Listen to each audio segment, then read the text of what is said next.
Bonjour les Sagittaires, j'espère que vous allez bien. On va découvrir ensemble vos énergies pour le mois de mai.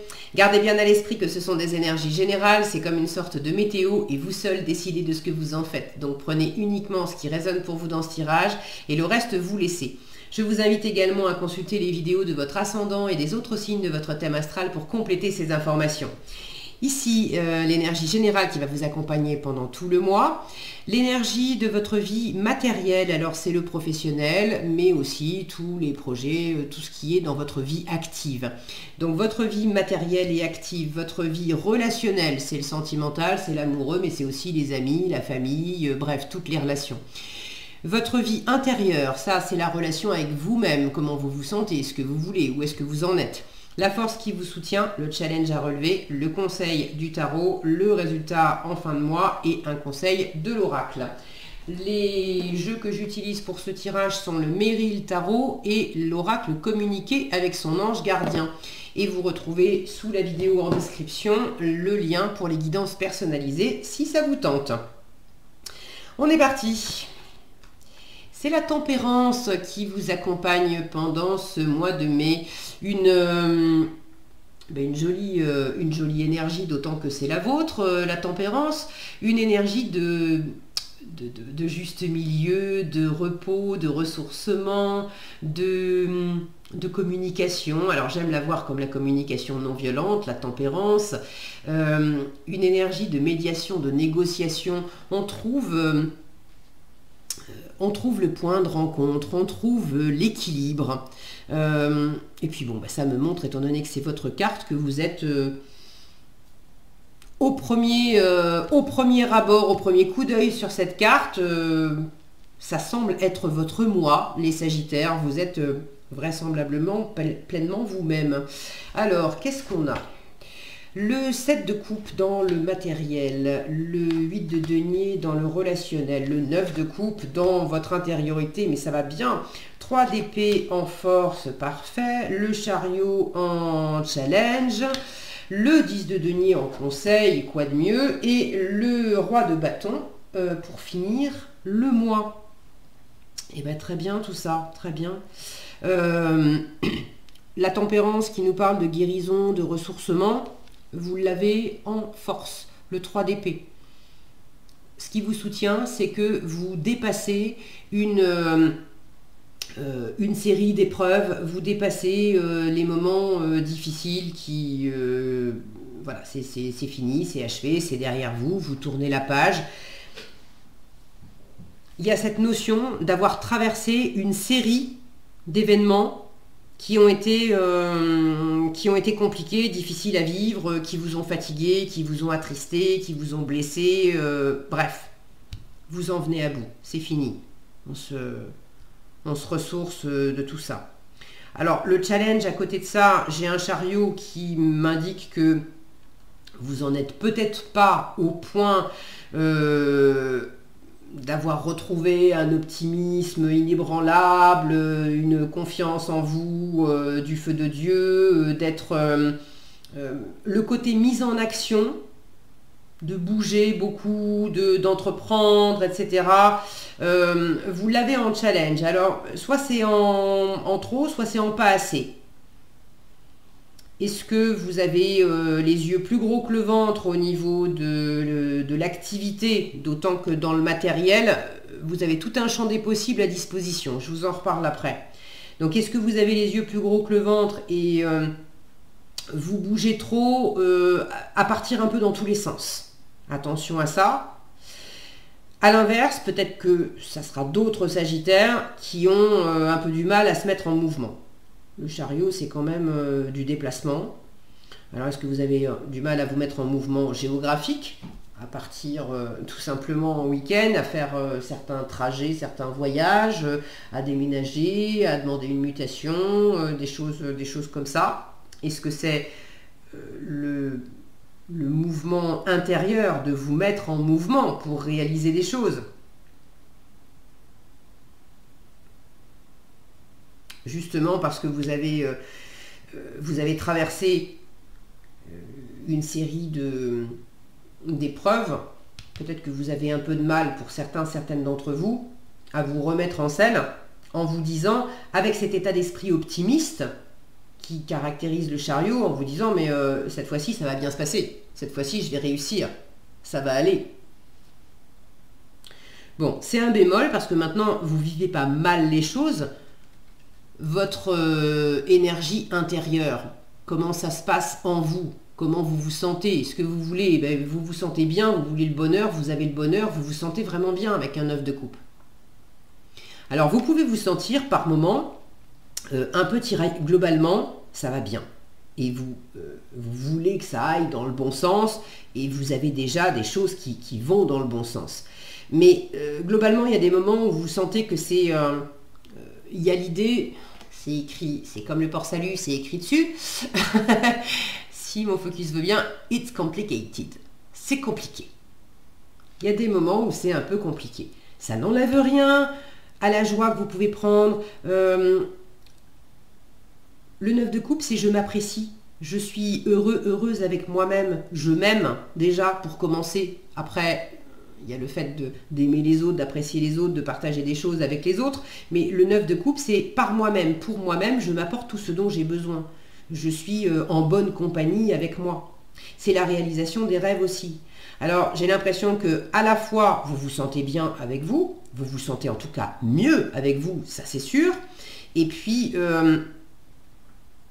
ça peut être compliqué parce que, même en vous sentant bien, dans la catégorie réaliser des rêves, me réaliser pleinement, là, dans le domaine pratique, il y a des choses qui vous attirent beaucoup, qui vous plaisent. Il y a des possibilités dans le concret, dans le matériel.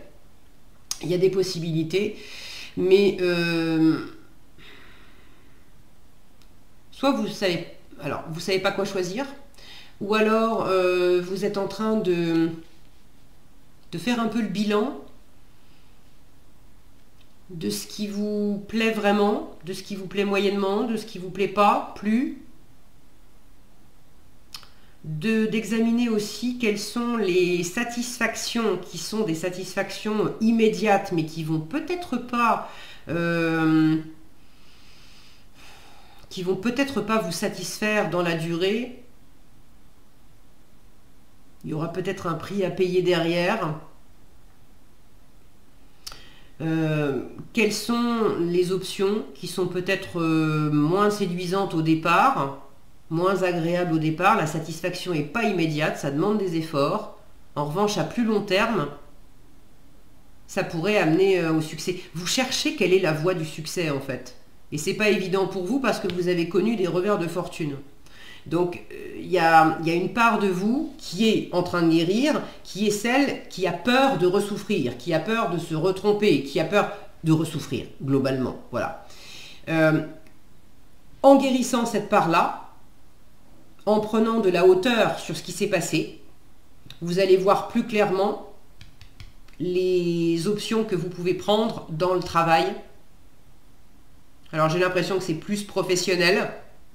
Mais bon, ça peut être aussi des choses en dehors du professionnel. En tout cas, c'est concret, c'est matériel, c'est...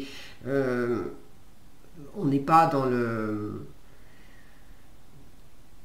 Le relationnel, ça va en fait. Mais il y a des choses à mettre en place dans l'activité.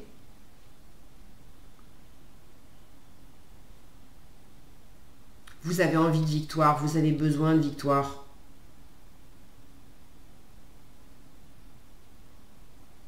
Et là, il y a cet examen de viser la victoire, mais en même temps de faire se croiser quelque chose, une réussite matérielle avec un plaisir personnel. Voilà, d'allier les deux. Le conseil qui vous est donné en termes de matériel, 10 de denier, regardez comme elle est perchée sur sa branche, prendre la hauteur par rapport à toutes ces questions matérielles, observe comment tu as déjà bâti, construit, amassé plein d'abondance. L'idée, c'est, le conseil qui vous est donné, c'est vibre l'abondance. Et l'abondance, c'est pas que le financier et que le matériel. C'est vibre l'abondance. L'abondance, c'est de me sentir J'ai de l'abondance à chaque fois, à chaque repas, quand j'ai une pleine assiette de nourriture. L'abondance, c'est tous les matins quand j'ouvre ma penderie, mes placards, mes tiroirs pour m'habiller, j'ai des vêtements. L'abondance, c'est j'ai un toit sur la tête. L'abondance, c'est je sors me balader dans la campagne et puis il y a toutes ces fleurs, il y a toutes ces feuilles, il y a tous ces oiseaux, il y a toute cette vie, c'est abondant, c'est riche. De l'abondance, il y en a partout et c'est vraiment pas que matériel. J'ai l'abondance des relations, l'abondance des partages. Bref, on vous invite à vous brancher sur cette énergie-là parce que c'est ça qui va vous tirer vers le haut, qui va vous ramener davantage d'optimisme, qui va vous aider sans doute à faire certains choix.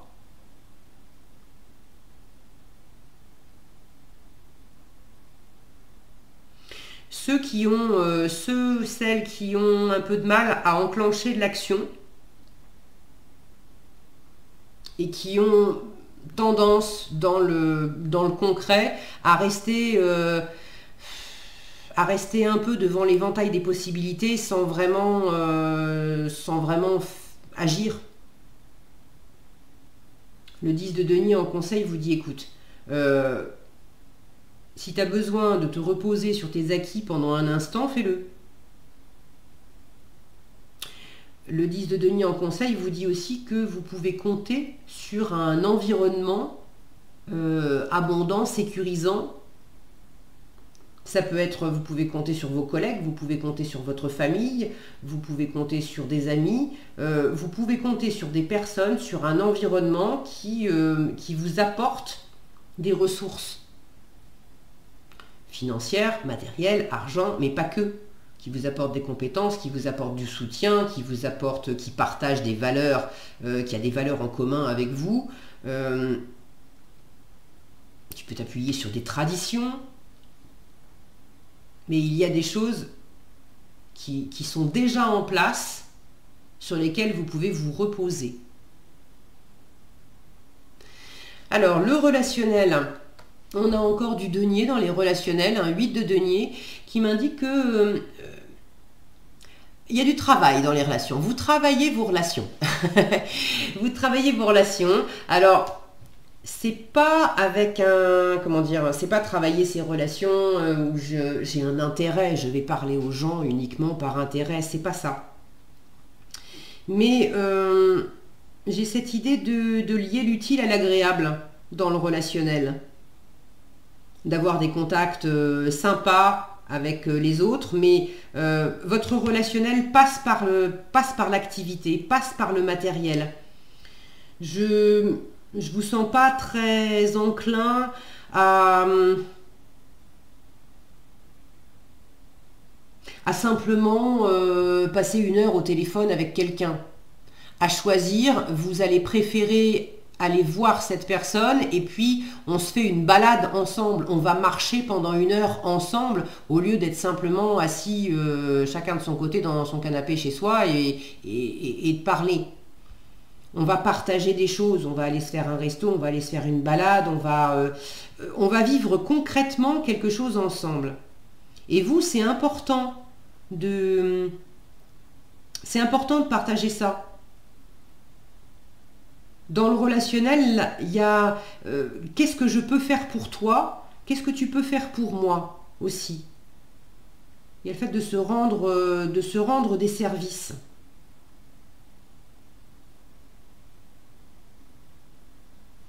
Vous avez à cœur aussi dans le relationnel de faire en sorte de valoriser les autres et d'avoir également des relations qui vous valorisent. Là, on a cette notion de je suis en train, il y a un personnage qui est en train de rendre l'autre personnage belle, l'autre personne belle. Alors pas qu'elle l'est pas au départ, mais je te rends encore plus belle, je te fais la coupe que tu as envie d'avoir. Je te chouchoute, je prends soin de toi. Tu prends soin de toi en venant me voir. Donc dans le relationnel, vous prenez soin des autres, les autres prennent soin de vous, on fait des choses les uns pour les autres.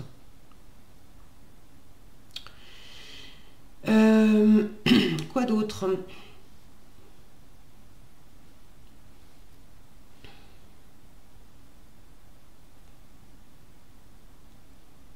Vous êtes assez absorbé, hein,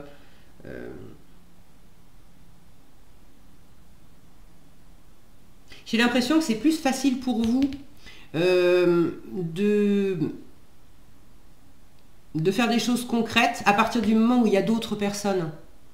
Travailler en groupe, en binôme, avoir du contact, être seul dans vos activités, ça vous êtes plus en train de rêver, d'observer, que d'agir réellement. Alors que quand il y a d'autres personnes, là, ça vous donne un... Il y a plus d'ancrage, il y a plus de réalisation. Vous me direz dans les commentaires comment vous vivez les choses et comment ça vous parle, comment ça s'exprime plus spécifiquement pour vous. Je vous en remercie d'ailleurs par avance parce que c'est toujours agréable de vous lire et puis c'est toujours enrichissant d'avoir vos différents retours pour voir concrètement comment vous vivez les choses les uns les autres. Parce que c'est pas toujours de la même façon, même si les énergies sont similaires. Ok, alors je crois que j'ai à peu près fait le tour là. Est-ce que j'ai autre chose?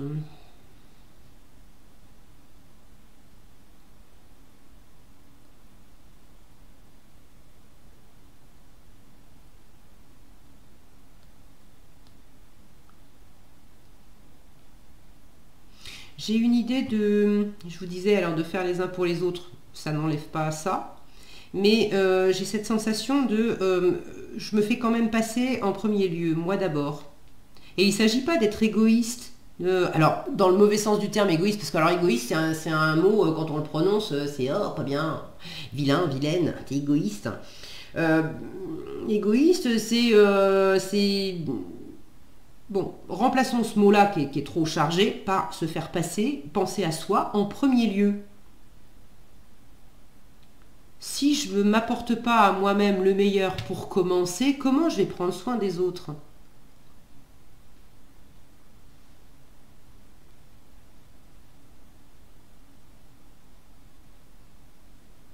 Et en vous faisant passer en premier, il peut y avoir un peu de culpabilité ou de trouver ça un peu pas bien, diabolique, de penser à vous d'abord, pour qui je me prends, de me faire passer en premier. Et pour d'autres, il n'y a pas cette considération-là.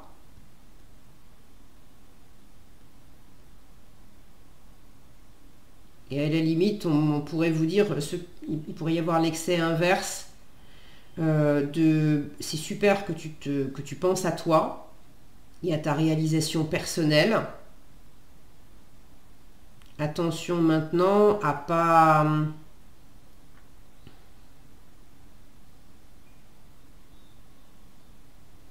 dicter la loi à l'environnement en fait. J'ai moins la sensation que c'est ça. J'ai quand même un roi de bâton en résultat qui me parle d'avoir confiance en soi, de prendre les rênes, de donner des ordres, pas façon petit chef autoritaire, hein, mais d'être un peu comme un chef d'orchestre. Et là, c'est justement pour défendre... il y a une position, il y a un leadership là. Pour défendre le bonheur, pour défendre des positions, pour défendre des valeurs, de vous mettre en avant, pour défendre les collègues, de vous mettre en avant pour défendre la famille, pour défendre des valeurs. Donc j'ai plus l'impression que ce chariot, il est un peu en berne qu'en excès. Bon, maintenant vous me direz. Donc en résultat, avec ce roi de bâton, on s'impose, on agit, on est passionné, on est entreprenant, et puis on gère bien les choses dans la matière. Et vous savez utiliser, une fois encore, vous savez utiliser le relationnel pour faire fructifier le professionnel, le financier, les choses que vous entreprenez.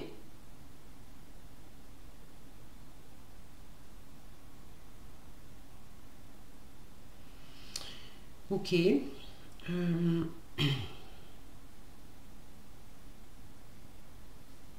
Alors, je crois que j'ai fait le tour.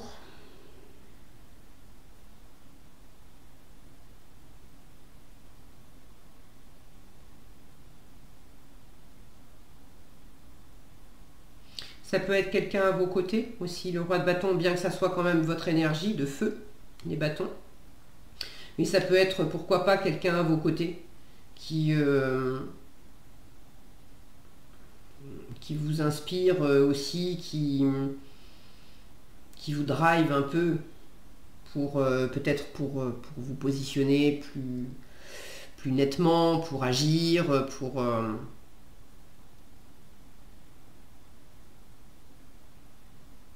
De toute façon, vous avez du soutien de la part de l'entourage. Alors, ça peut être à l'image de cette tempérance, un peu de l'un, un peu de l'autre, d'avoir à la fois votre énergie à vous en résultat du mois, de vous affirmer, d'être dans votre séduction aussi, dans votre magnétisme naturel, et puis que ça représente aussi une personne dans votre environnement qui soit dans cette énergie-là et de trouver une bonne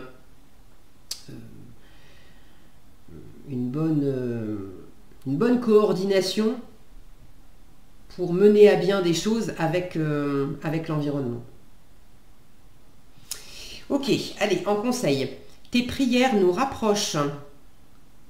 Tu ne t'en rends pas compte, mais je te vois souvent prier, je t'entends. Tes demandes, tes échanges avec l'univers sont des prières. Alors je t'invite à devenir plus conscient quand tu les adresses et à en faire plus souvent. Nous, les anges gardiens, écoutons et transmettons vos prières.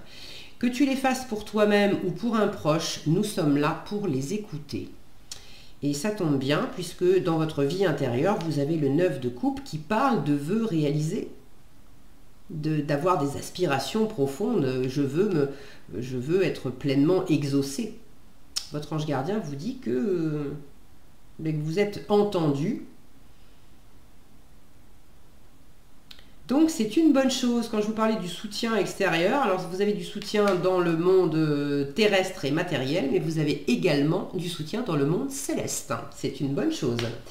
Voilà ce que j'avais pour vous, les Sagittaires. J'espère que cette vidéo vous sera utile. Si elle vous a plu, je vous invite à la liker, la partager, la commenter. Et pour être averti quand je publie de nouvelles vidéos, il suffit de vous abonner et d'activer la cloche des notifications. Prenez bien soin de vous, passez un agréable mois de mai et je vous dis à bientôt dans un prochain tirage.